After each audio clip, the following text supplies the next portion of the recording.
রাজাকাররা লাইব্রেরির বই পুড়িয়ে রান্না করত, বইয়ের পাতা ছিঁড়ে জ্বালানি হিসেবে ব্যবহার করত।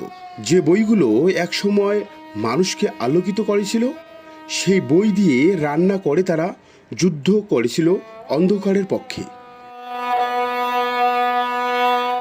আজ আমরা তুলে ধরব রংপুরের হারিয়ে যাওয়া এক জ্ঞানতীর্থের কথা, মাহিগঞ্জ পাবলিক লাইব্রেরি।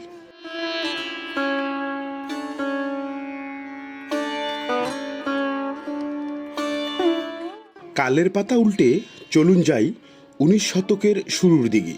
রংপুর শহরের আদিকেন্দ্র তখন মাহিগঞ্জ। এখান থেকেই এক অসাধারণ কাজের উদ্যোগ নেন তাজহাটের জমিদার রাজা গোপাল লাল রায়।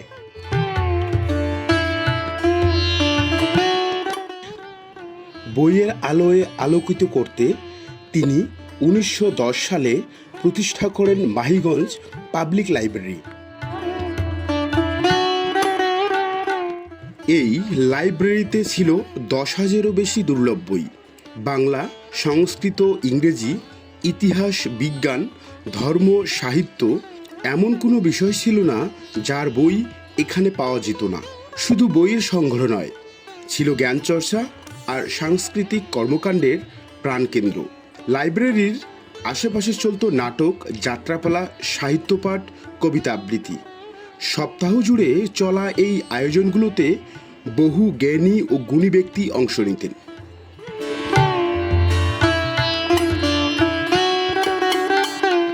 এই পাঠাগারে পদচারণা ছিল নেতাজি সুভাষচন্দ্র বসু, কথাসাহিত্যিক শরৎচন্দ্র চট্টোপাধ্যায়, শেরেবাংলা একে ফজলুল হক, পল্লীগানের সম্রাট আব্বাস উদ্দিন সহ বহু বিশিষ্টজনের।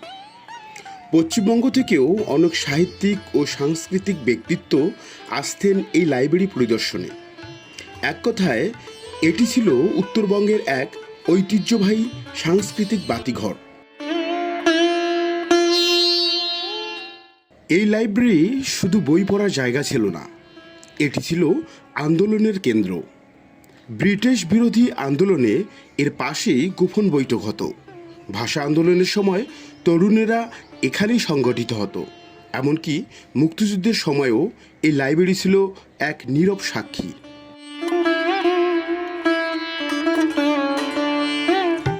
1971 সালের মুক্তিযুদ্ধের সময় পাকিস্তানি হানাদার বাহিনী মাহিগঞ্জ পাবলিক লাইব্রেরিটিকে দখল করে। তারা এটিকে রাজাকারদের ক্যাম্পে রূপান্তরিত করে। এখানে ঘটে ইতিহাসের এক ভয়াবহ ঘটনা। রাজাকাররা লাইব্রেরির বই পুড়িয়ে রান্না করত, বইয়ের পাতা ছিঁড়ে জ্বালানি হিসেবে ব্যবহার করত। যে বইগুলো একসময় মানুষকে আলোকিত করেছিল, সেই বই দিয়ে রান্না করে তারা যুদ্ধ করেছিল অন্ধকারের পক্ষে। আজ মাহিগঞ্জ পাবলিক লাইব্রেরির ভবনটি দাঁড়িয়ে আছে ধ্বংসের একদম শেষ প্রান্তে। ছাদের ফাটল, চৌখাট ভাঙা, দেয়ালে গজিয়ে ওঠা গাছ, যে কোনো সময় এটি ধসে পড়তে পারে। স্বাধীনতার পর কিছুটা উদ্যোগে লাইব্রেরিটি আবার চালু হয়, কিন্তু যথাযথ পৃষ্ঠপোষকতা, রক্ষণাবেক্ষণের অভাবে তাতে আবার ধীরে ধীরে ঝিমিয়ে পড়ে কার্যক্রম। পুনরায় চালু হলেও শেষবারের মতো 1982 সালে পুরোপুরি বন্ধ হয়ে যায়।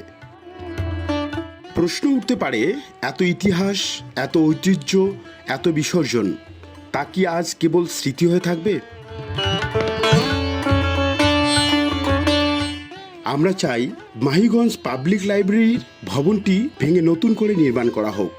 এখানে আধুনিক ডিজিটাল লাইব্রেরি, পাঠাগার, শিশু কর্নার, সাংস্কৃতিক মিলনায়তন গড়ে তোলা হোক। এটি হোক রংপুরবাসীর গর্বের প্রতীক।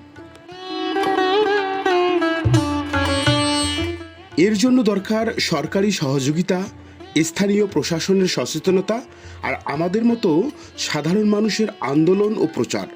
আপনি এই ভিডিওটি দেখছেন মানে আপনি দায়িত্বশীল। কমেন্টে আপনার মতামত দিন, ভিডিওটি শেয়ার করুন, এই ঐতিহ্য রক্ষার জন্য আওয়াজ তুলুন। একটা লাইব্রেরি ছিল যেখানে আলো জ্বালানো হতো বইয়ের পাতায় পাতায়।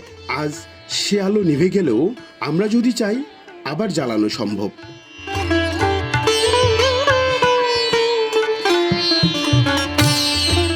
মাহিগঞ্জ পাবলিক লাইব্রেরি ফিরে পাক তার হারানো জৌলুস।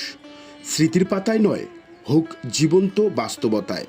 জ্ঞান, ইতিহাস ও সংস্কৃতির এই ঘরটিকে বাঁচাতে এগিয়ে আসুন আজই।